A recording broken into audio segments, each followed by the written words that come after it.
Hello नमस्कार। आज आपका फिर से स्वागत है मेरे यूट्यूब चैनल में। आज हम फिर से कक्षा 7 का पाठ 6 पढ़ेंगे, भौतिक और रासायनिक परिवर्तन। इसमें हम रासायनिक परिवर्तन कवर करेंगे क्योंकि इससे पहले हम भौतिक परिवर्तन पहले वाले वीडियो में कवर कर चुके हैं। ये रासायनिक परिवर्तन कहाँ पेज नंबर 62 पर है। वीडियो देखने से पहले सब्सक्राइब करना न भूलें। तो चलिए शुरू करते हैं। लोहे में जंग लगना एक ऐसा परिवर्तन है जिससे आप भली भांति परिचित हैं। देखिए, लोहे में जंग लगना सबको पता है, सबने देखा है। यदि आप लोहे के एक टुकड़े को कुछ दिनों के लिए खुले में छोड़ देते हैं तो ये भूरे रंग का हो जाता है। इसके ऊपर भूरे रंग की एक परत जम जाती है।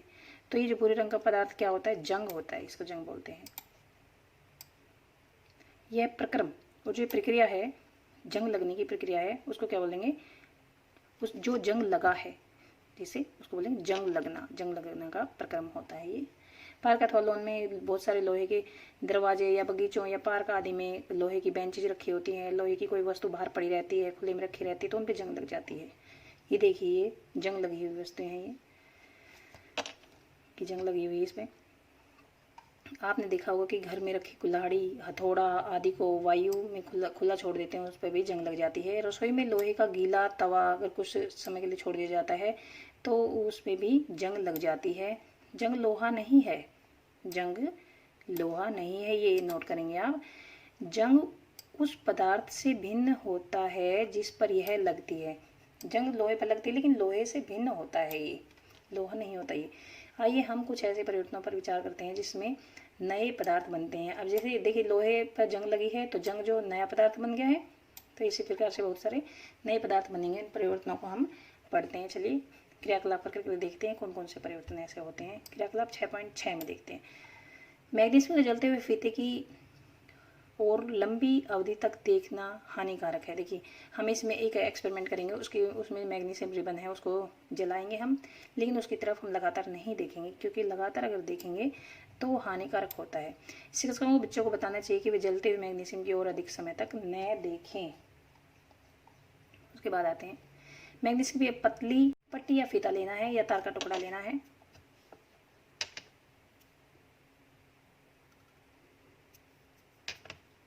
उसके बाद इसके सिरों को रेगमाल से साफ कर लीजिए। मतलब जो मैग्नीशियम की पट्टी है उसको रेगमाल से साफ कर लेना है। सिरे को मोमबत्ती की लो के पास लाइए। जो सिरा है उसको, मैग्नीशियम जो सिरा है उसको मोमबत्ती की लो के पास लाना है। उसमें क्या होता है, जब ये मैग्नीशियम जलता है तो सफ़ेद चमकदार प्रकाश देती हुई जो ये ज्वाला जलने लगेगी, ज्वाला से जलने लगेगी। पूरी तरह जलने के बाद कुछ सफ़ेद पाउडर शेष रह जाता है। देखिए, इस प्रकार से जलेगा ये ज्वाला सी है, इस टाइप से हो जाएगी। तो हमें ये लगातार नहीं देखना है। ये मैग्नीशियम की जो पट्टी है वो जलती है जब ऐसा होता है। और इससे क्या बनती है? राख बनती है फिर बाद में। क्या भस्म मैग्नीशियम के फीते जैसी लगती? जो भस्म होती है, जो राख होती है, क्या वो मैग्नीशियम के फीते जैसी दिखती है? नहीं, बिल्कुल नहीं। राख बिल्कुल अलग पदार्थ बन गया है। इस परिवर्तन को निम्नलिखित समीकरण द्वारा व्यक्त किया जा सकता है। देखिए, मैग्नीशियम प्लस ऑक्सीजन, क्योंकि वातावरण में जो ऑक्सीजन है वो जलने में सहायक होता है। अगर ऑक्सीजन नहीं होगा तो मैग्नीशियम नहीं जलेगा। और मैग्नीशियम ऑक्सीजन के साथ जलता है तो क्या होता है? मैग्नीशियम ऑक्साइड बनाता है। जो आयरन था वो जब उसको बाहर रख दिया गया है या फिर बाहर पड़ा रहता है आयरन लोहा, तो वो ऑक्सीजन से क्रिया कर लेता है तो आयरन ऑक्साइड बनाता है। इसी प्रकार से मैग्नीशियम ऑक्सीजन से क्रिया करेगा, मैग्नीशियम ऑक्साइड बनाता है। ध्यान दें कि यहाँ लिखी समीकरण गणित में प्रयुक्त समीकरणों से भिन्न होती है। इस प्रकार के समीकरणों में तीर का अर्थ है बनना या हो जाता है। इस तीर का अर्थ होता है कि इससे दोनों से मिलकर ये बन गया है। इस पुस्तक में रासायनिक समीकरणों को संतुलित करने का कोई प्रयास नहीं किया जा रहा है और न ही ये छात्रों से अपेक्षित है कि ये बड़ी क्लासों में पढ़ेंगे इस रासायनिक समीकरणों को संतुलित करना। अभी भस्म जो राख बन गई है उसको एकत्रित करके इसमें जल की कुछ मात्रा मिलाइए और जली विलयन को अच्छी तरह से हिलाइए। मिश्रण का लाल और नीले लिटमस पर परीक्षण कीजिए। ये हमने पढ़ा था, अम्ल और क्षारक में पढ़ा था। क्या मिश्रण लाल लिटमस को नीला कर देता है या नीले लिटमस को लाल कर देता है? और ये कक्षा 8 में हमने धातु और अधातु में पढ़ा था कि जो मेटल्स होती हैं या धातुएं जो होती हैं उनके जो ऑक्साइड होते हैं वो क्षारकीय प्रकृति के होते हैं। तो ये जो मैग्नीशियम है ये धातु है और इसका ये ऑक्साइड मैग्नीशियम ऑक्साइड है, ये क्षारकीय प्रकृति का होता है। और जो क्षार होते हैं वो नीले लिटमस को लाल करते हैं या लाल लिटमस को नीला कर देते हैं? जो क्षारक होते हैं वो लाल लिटमस को नीला कर देते हैं, क्षारक लाल को नीला कर देते हैं। इस परीक्षण के आधार पर आप जलीय विलयन को किस रूप में वर्गीकृत करेंगे? अम्लीय, क्षारकीय। ये क्षारकीय है। अब भस्म को जल में घोलने पर एक नया पदार्थ बनाती है। अब क्या करेंगे, राख को थोड़ा जल में घोल लेंगे और फिर एक नया पदार्थ बनता है मैग्नीशियम हाइड्रोक्साइड।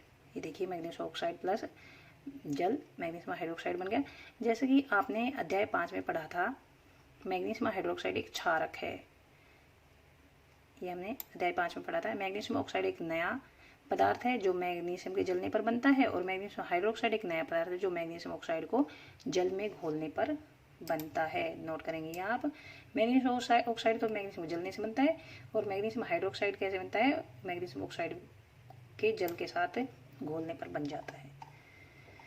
अब है क्रियाकलाप 6.7 पढ़ेंगे हम। इसमें हम क्या पढ़ते हैं कि हमें एक गिलास लेना है, उसमें क्या करेंगे, पानी भर लेना है और उसमें कॉपर सल्फेट की 1 चम्मच कॉपर सल्फेट उसमें डाल देना है। नीला थोथा बोलते हैं उसको हिंदी में। तो उसमें डाल देना है। इस विलयन में तनु सल्फ्यूरिक अम्ल की कुछ बूंदें डालेंगे। जो ये विलयन बना है कॉपर सल्फेट डालने से पानी में, इसमें क्या डालना है हमें, फिर तनु सल्फ्यूरिक अम्ल की कुछ बूंदें डालनी। आपको नीले रंग का विलयन मिल जाएगा, फिर वो नीले रंग का एक विलयन बन जाता है। इसमें क्या करना है, जो हमें ये इसमें पानी में जो ये कॉपर सल्फेट घोला था, इसमें एक टेस्ट ट्यूब में थोड़ा सा अलग से बचा लेंगे। पहले एक परखने लिए कांच की छोटी बोतल में थोड़ा सा नमूना बचा लीजिए। शेष जो विलयन बना है सल्फ्यूरिक अम्ल और कॉपर सल्फेट का जो विलयन बना है, उसमें हम क्या करेंगे, कील डाल देंगे। लगभग आधे घंटे बाद हम देखते हैं। देखिए ये है, पहले तो ये ब्लू कलर था, ये कील या फिर एक ब्लेड डाल दी लोहे की, ये आयरन सल्फेट बन गया है। ये भी हमने पहले पढ़ा हुआ है। तो लोहे के साथ अभिक्रिया के कारण कॉपर सल्फेट विलयन का रंग बदल गया है।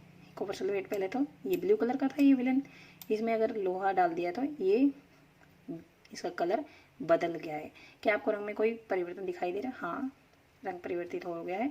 कील और ब्लेड को बाहर निकाल लीजिए। क्या इसमें कोई परिवर्तन दिखाई दे रहा है? हाँ, जब कील और देखिए ब्लेड हमने ये डाली थी, फिर ये इस ऐसा कलर हो जाएगा, ब्राउन ब्राउन सा कलर हो जाएगा।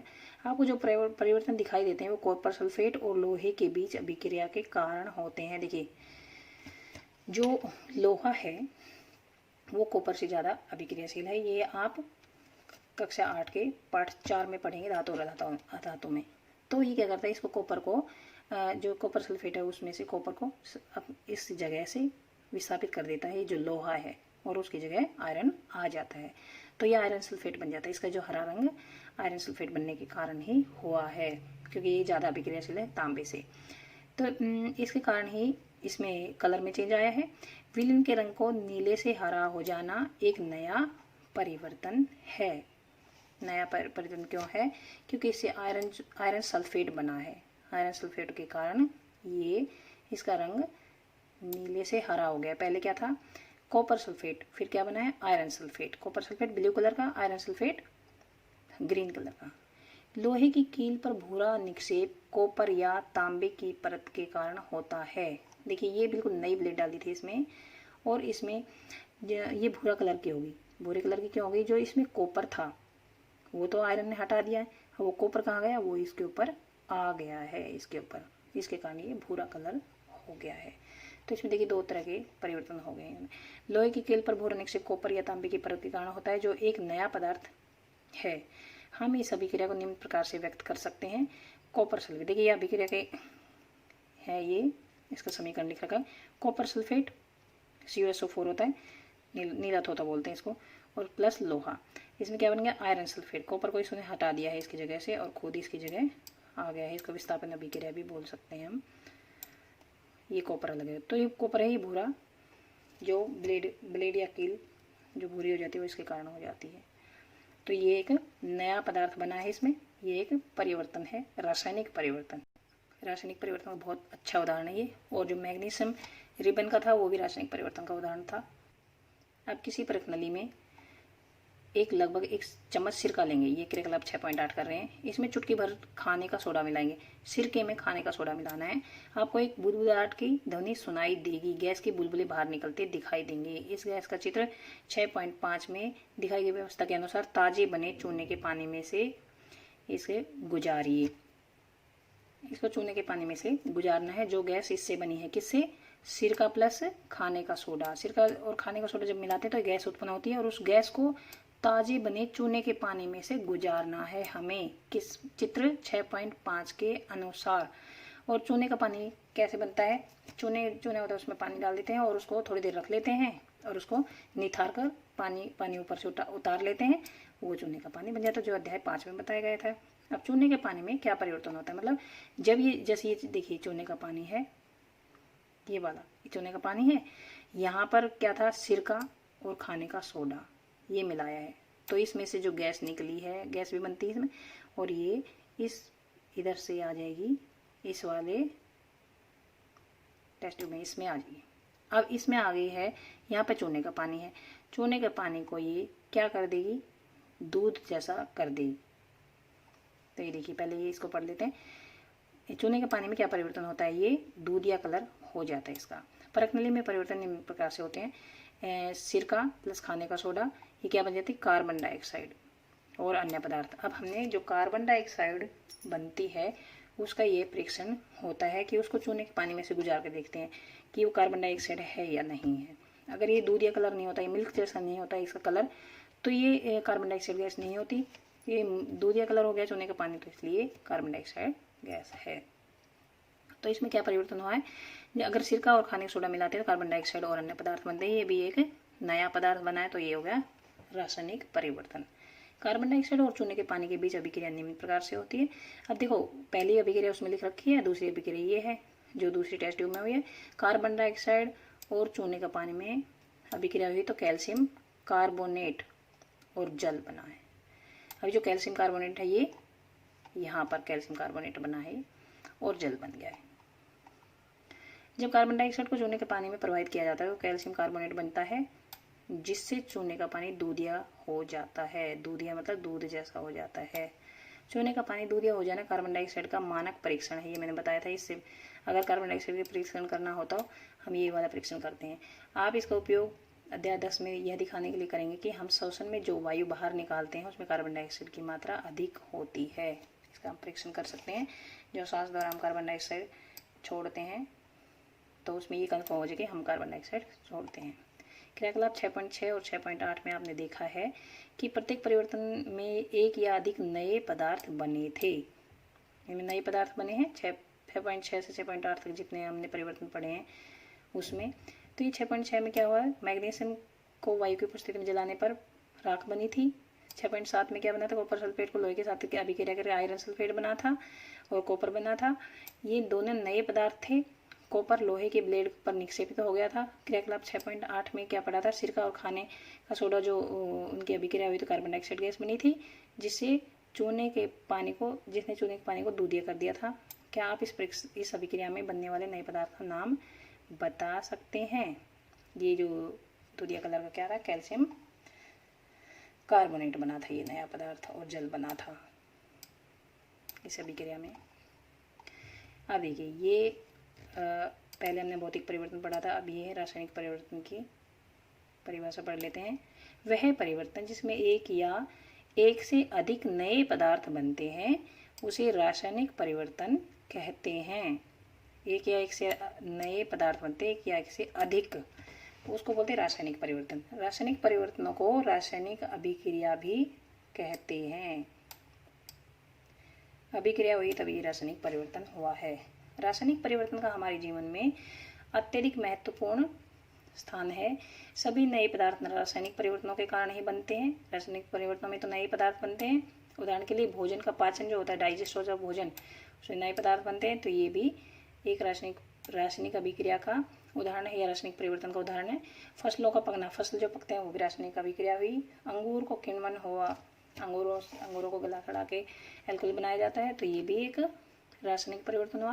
विभिन्न रासायनिक परिवर्तनों के कारण ये सब होते हैं। औषधि जो मेडिसिन या दवाइयाँ बनती हैं वो भी रासायनिक परिवर्तनों के कारण ही बनाई जाती हैं। उपयोगी नए पदार्थ जैसे प्लास्टिक या डिटर्जेंट्स को रासायनिक अभिक्रिया द्वारा ही बनाया जाता है। वास्तव में प्रत्येक नए पदार्थ की खोज रासायनिक परिवर्तनों का अध्ययन करके ही की गई है। हमने देखा कि रासायनिक परिवर्तन में एक या एक से अधिक नए पदार्थ निर्मित होते हैं। नए उत्पादों के अतिरिक्त रासायनिक परिवर्तन में निम्न घटनाएं भी हो सकती हैं। देखिए, नए पदार्थ बनने के अलावा और क्या क्या होता है रासायनिक परिवर्तन में, क्या क्या हो सकती हैं। इसमें ऊष्मा भी निकल सकती है, प्रकाश भी, मतलब गर्मी भी निकल सकती है, कुछ प्रकाश भी निकल सकती है, जैसे मैग्नीशियम ऑक्साइड के उसमें उदाहरण में हुआ था। और किसी अन्य प्रकार के विकिरण जैसे पराबैंगनी का निर्मुक्त या बाहर निकलना या उसका अवशोषण भी हो सकता है। मतलब क्या है, कुछ किरणें भी निर्मुक्त हो सकती हैं। ध्वनि भी उत्पन्न हो सकती है, उसकी जो स्मेल है, गंध है, उसमें भी चेंज आ सकता है, या कोई नई गंध बन सकती है। जैसे देखिए, दूध से जब दही बनता है तो उसमें खट्टी गंध बन जाती है। रंग में परिवर्तन हो जाता है, हो सकता है किसी गैस का बनना भी हो सकता है, कोई गैस भी नई बन सकती है। आइए अब हम कुछ अन्य उदाहरणों पर विचार करते हैं। आपने देखा कि मैग्नीशियम के फीते को जलना एक रासायनिक परिवर्तन है। कोयला, लकड़ी, पत्तियों को जलना भी रासायनिक परिवर्तन है। वास्तव में किसी भी पदार्थ का जलना एक रासायनिक परिवर्तन है। जलने के साथ सदैव ऊष्मा का उत्पादन होता है। जब जलता है तो हमेशा, कोई भी चीज़ जलती है तो गर्मी या ऊष्मा तो निकलती है। तो ये नया पदार्थ हमेशा बनता है। अभी जो पहले लिख रखा था कि ऊष्मा भी बन सकती है, ऊष्मा भी उत्पादित हो सकती है। पटाखों का विस्फोट जो होता है वो भी रासायनिक परिवर्तन है। उसमें भी ऊष्मा और प्रकाश या ध्वनि या एरोचर गैसें भी उत्पन्न होती हैं जो वायुमंडल को प्रदूषित करती हैं। इसलिए आपको पटाखे न जलाने की सलाह दी जाती है। जब भोजन सामग्री बासी हो जाता है तो उसमें भी दुर्गंध आने लग जाती है, उसके गंध में परिवर्तन आ जाता है। क्या हम इस परिवर्तन को रासायनिक परिवर्तन कह सकते हैं? हाँ, रासायनिक परिवर्तन कहते हैं हम इसमें। सुरक्षात्मक आवरण, आपने वायुमंडल में ओजोन की परत के बारे में सुना होगा। यह हमें सूर्य के प्रकाश में उपस्थित हानिकारक पराबैंगनी विकिरणों से बचाती है। क्या है, सूर्य के प्रकाश में विकिरण है कुछ हानिकारक, जो पराबैंगनी है, बहुत ज़्यादा तीखी होती हैं। ओजोन पराबैंगनी विकिरण को अवशोषित कर लेती है। जो ओजोन गैस है, वो ओजोन परत है, वो पराबैंगनी किरणों को अवशोषित कर लेती है और ऑक्सीजन में परिणत हो जाती है। ऑक्सीजन ओजोन से भिन्न होती है। क्या हम ओजोन के अपघटन को रासायनिक परिवर्तन कह सकते हैं? हाँ, रासायनिक परिवर्तन हम कह सकते हैं, क्योंकि ओजोन का अपघटन होकर ऑक्सीजन बन गया है। अब यदि ओजोन द्वारा पराबैंगनी विकिरण अवशोषित नहीं होती तो वह पृथ्वी की सतह पर पहुंचकर हमें या अन्य जीवों को हानि पहुंचा सकती थी। जो पराबैंगनी किरणें हैं ये हमें हानि पहुंचा सकती थी। ओजोन इस विकिरण से हमें सुरक्षा प्रदान करने में प्राकृतिक आवरण की तरह कार्य करता है। संभवतः आपने देखा होगा कि यदि सेब को काटने के बाद तत्काल न रखा जाए, अगर न खाया जाए, अगर सेब को काट के रख दिया जाए तो उसमें थोड़ा वो भूरा कलर का हो जाता है, उसमें ब्राउन कलर आ जाता है। यदि आपने रंग में यह परिवर्तन नहीं देखा तो किसी सेब को काट के रख दीजिए तो आप देख लेंगे उसमें। इस प्रकार आलू को काट कर रख देंगे तो वो भी ब्राउन कलर का हो जाएगा। ऐसी प्रत्येक स्थिति में रंग का परिवर्तन होता है और वास्तव में ये एक नया पदार्थ बनता है। क्या ये परिवर्तन रासायनिक परिवर्तन नहीं है? हाँ, ये रासायनिक परिवर्तन है।